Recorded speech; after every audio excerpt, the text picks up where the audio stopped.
Facture pour l'éducation d'Amélie, 450 000 €. Mon père a lu le chiffre à voix haute dans le microphone, en pointant un laser sur la feuille de calcul projetée au-dessus de mon gâteau d'anniversaire. Chaque couche, chaque repas, chaque centime que nous avons gaspillé pour toi. Il est temps de payer. Avant même que je puisse réaliser le calcul, ma mère a arraché mon diplôme universitaire encadré du mur et l'a fracassé sur le sol.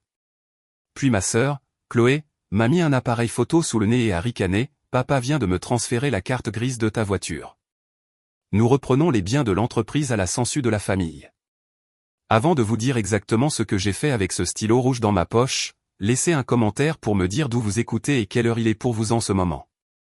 J'adorerais savoir qui fait partie de notre communauté. Je n'ai pas pleuré. Je n'ai pas crié. Je n'ai pas supplié. Ce sont les réactions d'une fille. Et j'ai réalisé à ce moment-là que je n'étais plus une fille. J'étais une auditrice sur une scène de crime. Je m'appelle Amélie et j'ai 29 ans.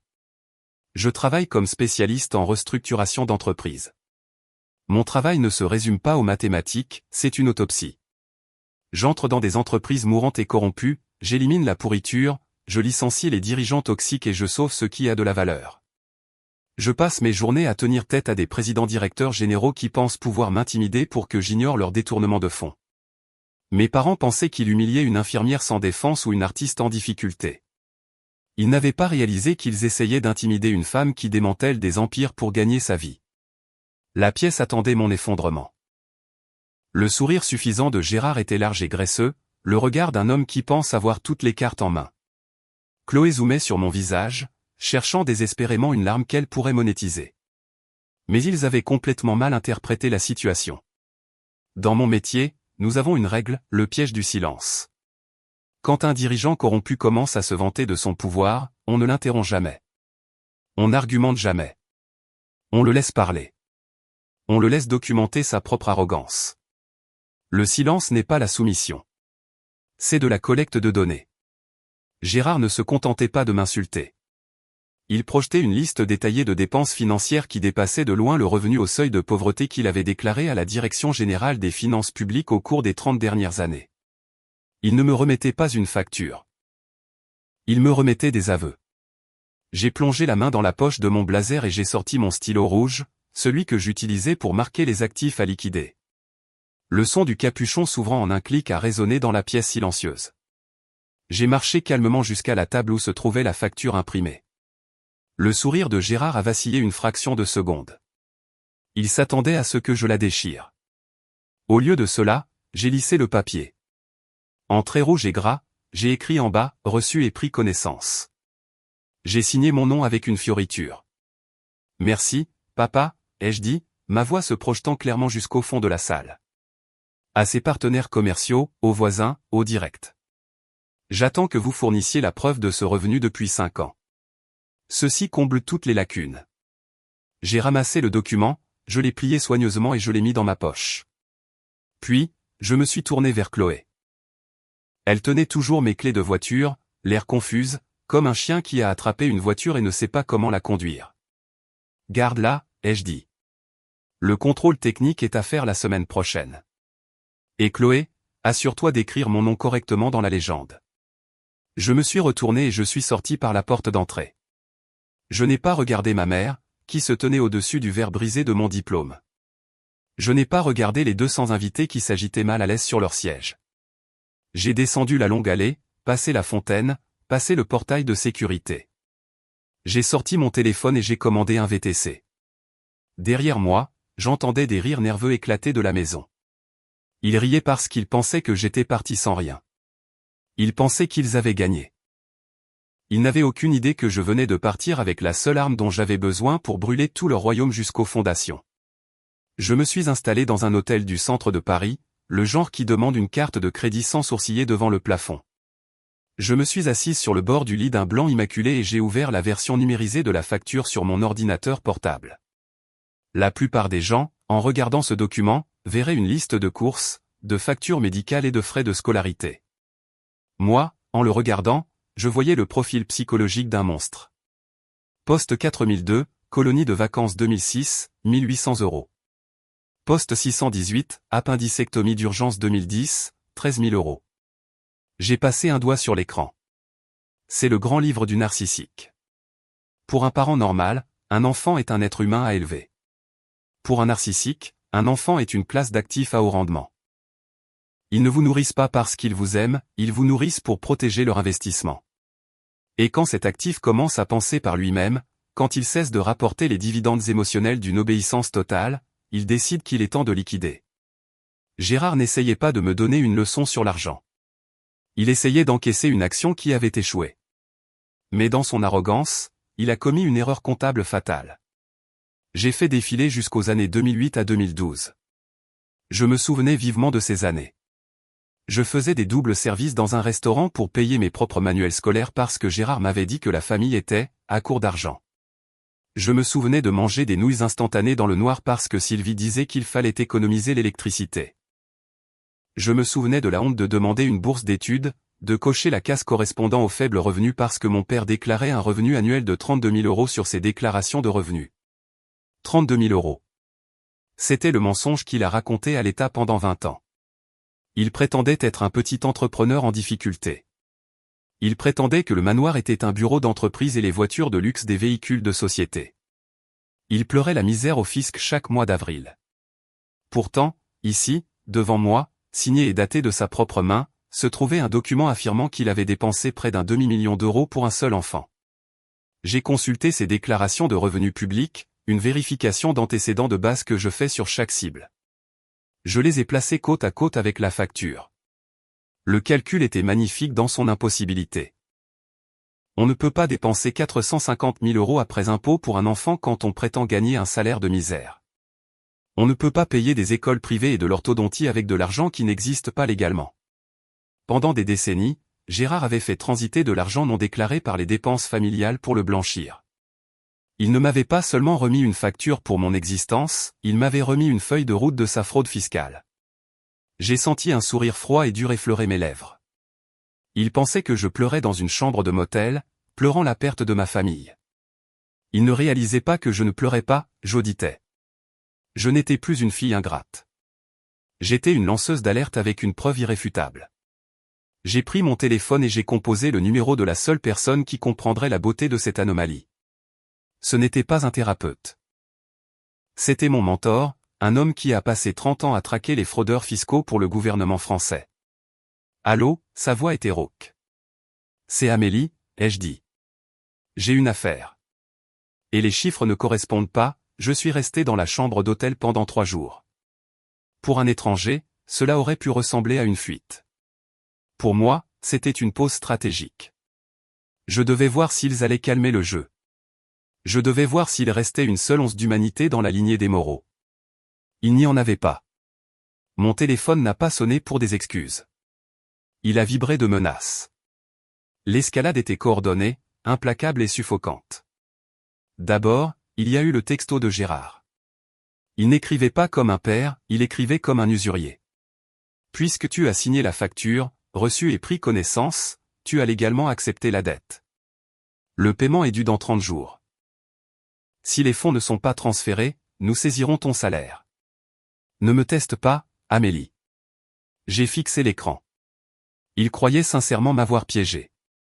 Il pensait que ma signature était une concession, pas l'horodatage d'une scène de crime. Il était tellement aveuglé par sa propre cupidité qu'il ne voyait pas le piège se refermer sur ses chevilles. Puis est venue la notification d'Instagram. Chloé. Elle avait posté une nouvelle vidéo. J'ai cliqué dessus. C'était une vidéo filmée depuis le siège conducteur de ma voiture, la voiture que j'avais remboursée il y a 3 ans, la voiture qu'elle avait volée dans l'allée.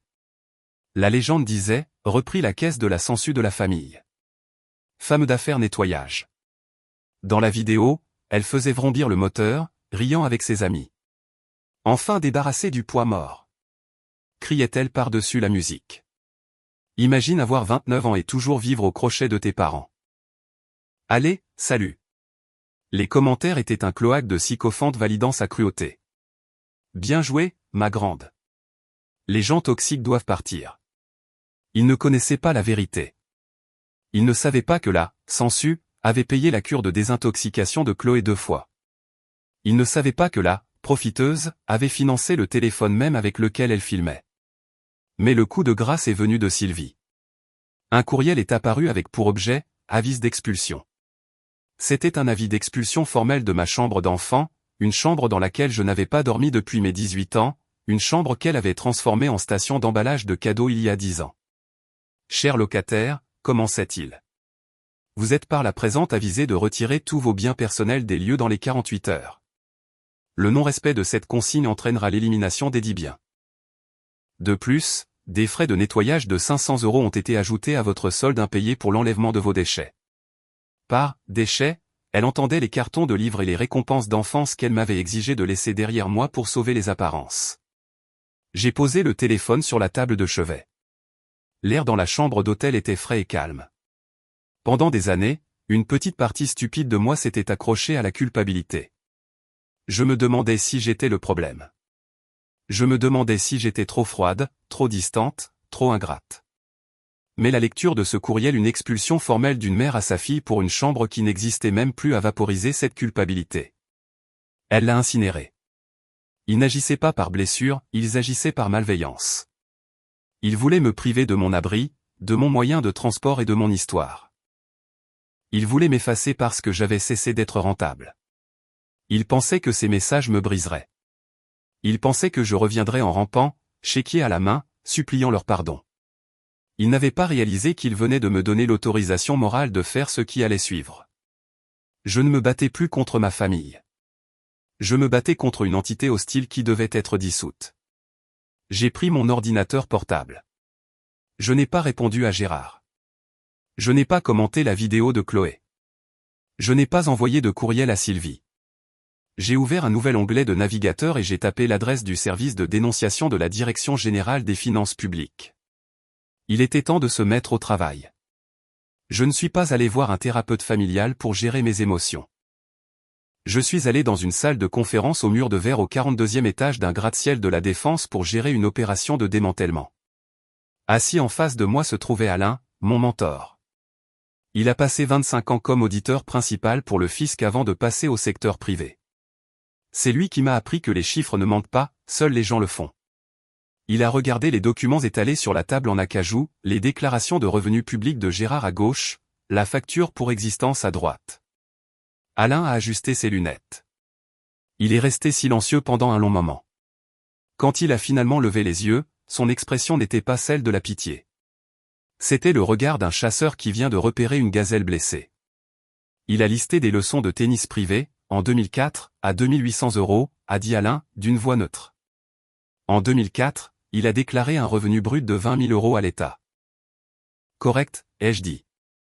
Et ici, Alain a pointé une autre ligne, vacances en Europe, en 2009, 16 500 €. Cette année-là, il a demandé un report de paiement pour difficultés financières sur ses impôts professionnels.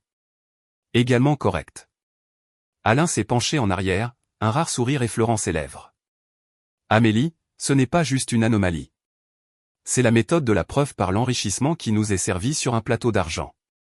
Votre père a documenté, de sa propre main, que ses dépenses ont dépassé ses revenus déclarés d'au moins 400% pendant 3 décennies. Il n'a pas seulement avoué être un mauvais père. Il a avoué la fraude fiscale, l'escroquerie et de fausses déclarations. J'ai hoché la tête. Il pensait me facturer. Il a oublié qu'il s'auditait lui-même. Nous n'avons pas perdu de temps à discuter de la moralité de la destruction de ma famille. En restructuration d'entreprise, on ne pleure pas les actifs toxiques, on s'en débarrasse pour sauver les tissus sains. Ma famille était l'actif toxique. J'étais le tissu sain. J'ai ouvert mon ordinateur portable et j'ai lancé la procédure la plus redoutable du système fiscal français, la dénonciation pour fraude fiscale. C'est l'arme du lanceur d'alerte. Nous avons travaillé avec une précision chirurgicale. Section B, infraction présumée, nous avons tapé, revenus non déclarés et blanchiment d'argent. Section C, pièce justificative, j'ai téléchargé la facture. J'ai téléchargé le courriel d'avis d'expulsion, qui exigeait des frais de nettoyage, prouvant que Sylvie gérait une location non déclarée depuis le domaine. Mais le coup de grâce final fut la vidéo. J'ai joint les images du direct de ma fête d'anniversaire. On y voyait Gérard debout sur une scène entourée d'opulence lustre en cristal, traiteur pour 200 personnes, champagne coûteux tout en se vantant d'avoir dépensé près d'un demi-million d'euros pour un seul enfant. C'était la vidéo d'un homme étalant une richesse qu'il avait juré à l'État ne pas posséder. Si nous déposons ça, a prévenu Alain, son doigt planant au-dessus de la souris, il n'y a pas de retour en arrière possible. La brigade de répression de la délinquance fiscale ne fait pas de tir de semonce. Ils font des descentes. Ils gèlent les avoirs. Ils mettent les gens en prison. C'est une frappe nucléaire. J'ai regardé l'écran. J'ai pensé aux clés de voiture que Chloé avait volées. J'ai pensé à l'avis d'expulsion de ma chambre d'enfant. J'ai pensé à 30 ans où l'on m'a dit que je ne valais rien à moins de payer pour cela. Il m'a facturé mon existence, ai-je dit doucement. Je ne fais que retourner le produit. J'ai appuyé sur « Envoyer ». L'écran a affiché un numéro de confirmation. C'était fait. Le mécanisme de l'État a commencé à tourner, lent, grinçant et implacable. Gérard se prenait pour un roi dans son château. Il ne savait pas que je venais de vendre le château sous ses pieds. 6 mois de silence ont suivi. Pour ma famille, cela a dû sembler être l'acceptation de ma défaite. Il pensait probablement que je me tairais dans un studio, pleurant la perte de mon héritage. Il ne savait pas que le silence n'est que le son d'une lame de guillotine qu'on hisse en position. La lame est tombée un samedi soir humide de juillet. Gérard organisait son gala annuel de la mi-été. Le domaine était illuminé comme un bateau de croisière. Des voituriers garaient des Bentley sur la pelouse. À l'intérieur, je savais qu'il tenait sa cour, racontant probablement une version révisée de l'histoire de la fille ingrate pour attirer la sympathie et les investisseurs. J'étais assise dans ma voiture de location au bout de la rue, regardant le flux en direct des caméras de sécurité. Je ne les avais pas piratées, je n'avais simplement jamais supprimé mon accès. Les identifiants de connexion étaient ma date d'anniversaire. Il ne s'était jamais assez soucié de se souvenir de la date, alors il n'a jamais pensé à changer le mot de passe. À 21h15, la musique s'est arrêtée. Non pas parce que l'orchestre faisait une pause, mais parce que les portes d'entrée se sont ouvertes en grand. Police financière. Personne ne bouge. La descente n'était pas subtile, c'était un spectacle. Des dizaines d'agents en coupe-vent ont envahi la salle. Les invités ont crié et laissé tomber leur flûte de champagne. J'ai regardé sur mon écran l'agent spécial Durand, l'enquêteur principal qu'Alain avait contacté, marcher jusqu'à Gérard. Gérard Moreau, la voix de Durand a retenti dans les haut-parleurs, nous avons un mandat pour la saisie de cette propriété et votre arrestation immédiate pour fraude fiscale et blanchiment d'argent. Cela aurait dû tout terminer. Gérard aurait dû paniquer. Au lieu de cela, il avait l'air irrité. Il a arrêté la musique, a sorti un document plié et a déclaré à l'agent Durand que l'argent qu'il avait dépensé pour moi n'était pas un revenu, c'était une dette. Il a présenté un contrat de prêt de 2005 impliquant une entité luxembourgeoise appelée Moreau Holdings International, affirmant que les 450 000 € étaient de l'argent de prêt que j'aurais détourné plus tard en tant que secrétaire de la société. Instantanément, il s'est présenté comme une victime et m'a fait passer pour une criminelle. Durand a hésité. Le document semblait officiel. La descente s'est figée. Gérard croyait avoir gagné, mais il m'avait sous-estimé. Je connaissais la fausse société mieux que lui. Je suis retourné à la maison, j'ai branché mon ordinateur portable sur le projecteur et j'ai affiché les statuts de constitution de Moreau Holdings. La directrice mentionnée était ma sœur, Chloé, qui avait 6 ans lorsque la société a été enregistrée. Puis j'ai montré la preuve que Gérard avait utilisé mon numéro de sécurité sociale pour établir son identité. J'ai énoncé l'évidence, en remettant le prêt falsifié, Gérard avait fourni la preuve d'usurpation d'identité aggravée, d'escroquerie et de fraude fiscale. Les agents ont repris la descente. Chloé a été emmenée pour interrogatoire. Gérard a tenté de fuir mais a été arrêté sur le champ, me suppliant de réparer ce qu'il avait créé. Je lui ai dit que je le réparais en le démantelant. Son domaine a été saisi. La famille a été expulsée du manoir et tout a été vendu aux enchères. Quelques mois plus tard, j'ai reçu une prime de lanceur d'alerte du Trésor public, assez pour reconstruire ma vie. J'ai racheté la maison de ma grand-mère, celle que Gérard avait volée des années auparavant. Ce soir, assise près du feu, j'ai brûlé la tristement célèbre facture qu'il avait autrefois utilisée comme une arme contre moi. Elle est partie en cendres, tout comme le pouvoir qu'il avait sur ma vie. La dette est partie. L'histoire est terminée. Pour la première fois, je ne suis pas un fardeau ou un actif. Je suis simplement Amélie, et je suis enfin